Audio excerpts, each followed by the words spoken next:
Welcome to this explainer. Look, the wireless connection you rely on every single day for your phone, your car, maybe even your local hospital, it's about to be completely reinvented. We are literally looking at a paradigm shift that will redefine how the entire world communicates. And honestly, it is happening way faster than anyone anticipated.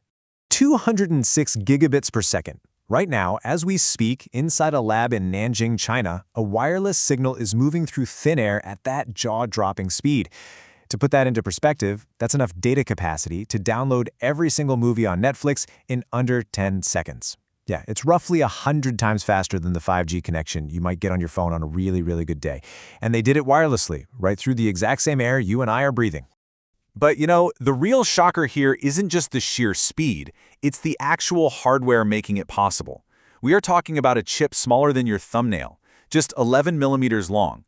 This tiny little piece of technology can do something literally no other chip on the planet can do, and it's got global governments paying very, very close attention. Okay, let's dive into Section 1, Why 5G Disappointed You, the broken promise.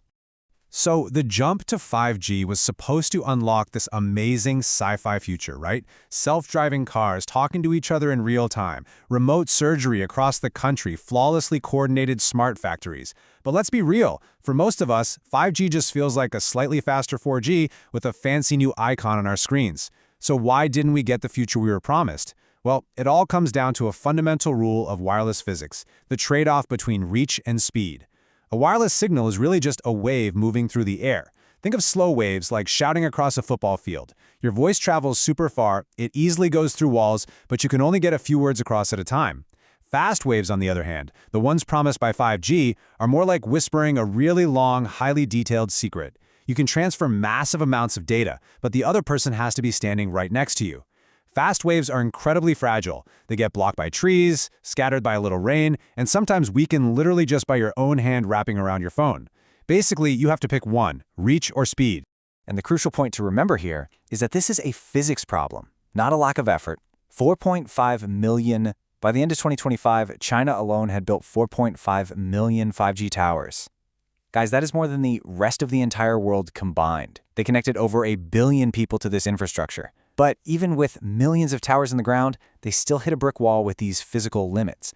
The infrastructure was totally there, but the physics of those fast, fragile waves, they were just still in the way. Which brings us to Section 2, Solving the Terahertz Gap, Leaping Physical Limits. So instead of trying to squeeze just a little more juice out of 5G, researchers had a total aha moment. They decided to leap over the problem entirely by looking at terahertz waves. Now, these are extremely fast, high-capacity wireless frequencies that scientists historically considered pretty much impossible to use for real-world communication. I mean, the potential data capacity was absolutely enormous, but the waves were so unbelievably fragile that even a little humidity on a warm afternoon would completely kill the signal. For decades, scientists called this the terahertz gap. It was literally like having a supercar that can go 1,000 miles per hour, but the exact second the tires touch the actual road, it completely falls apart. To finally bridge this gap, a team at Peking University and the City University of Hong Kong realized they had to completely rethink the hardware. Traditional wireless towers process signals using electronic circuits. That's basically like having 10 separate roads for 10 different types of signals. It requires massive, complicated, bulky stacks of equipment bolted onto cell towers. But this new photonic chip, it replaces all of that with one single tunnel of light. Instead of processing signals with traditional electronics, it actually converts them into light. And the absolute genius here is that light simply doesn't care if the signal is low frequency, high frequency, or an ultra-fast terahertz signal. Let's quickly walk through exactly how this tiny wonder actually works. Step 1. The wireless signal enters the chip. Step 2. The signal is converted into light for processing. And Step 3. That light is seamlessly converted right back into a wireless signal. By doing this, the chip miraculously eliminates that frustrating reach versus speed trade-off. It handles 9 different frequency bands on one single piece of silicon, and it can switch between them in under 200 microseconds. That is literally less time than it takes a hummingbird to flap its wing just once. You no longer have to choose between the shouting and the whispering. You get the vast coverage of slow waves and the blazing speed of terahertz waves, all on the exact same hardware. Moving right along to Section 3, the first 6G city, Nanjing's live network. Now, it's really important to grasp that this technology isn't just some theoretical lab physics experiment anymore. It is a highly structured, deliberately accelerating national rollout. Just look at the timeline. In 2022, that massive terahertz speed record was set. Fast forward to 2025, and this groundbreaking photonic chip was published in the journal Nature. Then, in April 2026, a pre-6G network actually went live across the city of Nanjing. And looking ahead, 2028 is the strict deadline set by international bodies for global 6G specifications. The pace here is just absolutely accelerating. And remember, that Nanjing network, it is not some carefully controlled indoor test facility. It is running out on real city streets right now. It's powering things like zero-delay holograms, where 3D images are transmitted live, real-time high-definition drone video streams, and instant wireless factory robot commands that respond just as fast as if they were on a physical, plugged-in cable. Backed by $485 million in dedicated national funding, Nanjing is openly calling itself the very first 6G city on Earth, and they are proving the real-world viability of this entire technology stack. So, let's zoom out a bit for Section 4, the race for control. A global chessboard. Naturally, when one country makes a technological leap this massive, the rest of the world definitely takes notice.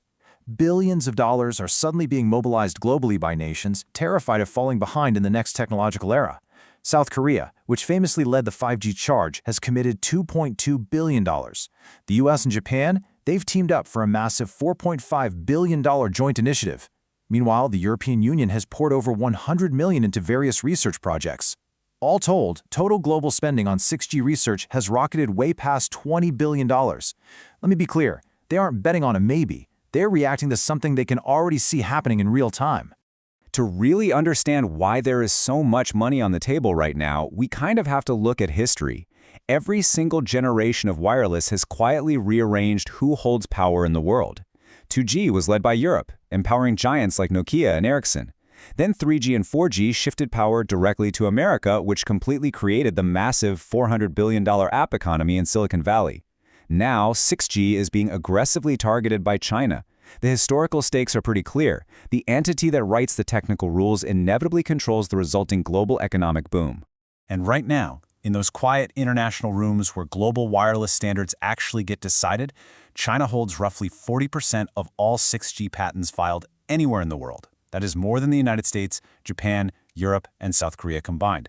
Owning this much of the intellectual property means having the sheer leverage to dictate terms and write the technical rules that every single cell phone and tower on the planet will eventually have to follow. But the race is far from over, and there are still some massive, real-world hurdles ahead. Let's look at these remaining challenges objectively. First off, physics. Terahertz signals still really struggle to go through walls, meaning to cover a whole city, you'd basically need transmitters on almost every single building.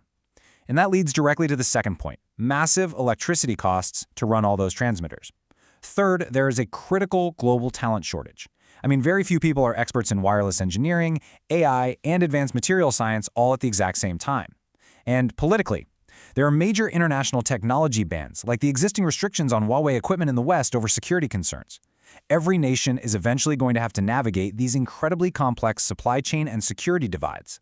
And that really brings us to the core tension of this entire explainer as we look ahead to the 2027 World Radio Communication Conference, where global spectrum rules are going to be negotiated. China has the patents, the infrastructure, the funding, and the live networks running today. The rest of the world is spending billions scrambling to catch up. So, the crucial, provocative point I want to leave you pondering is this. If the country that builds the network gets to write the rules, what happens to the countries that show up late? Thank you so much for joining me for this explainer. I really hope this helped you grasp the massive shifts happening in our world right now, and I will see you next time.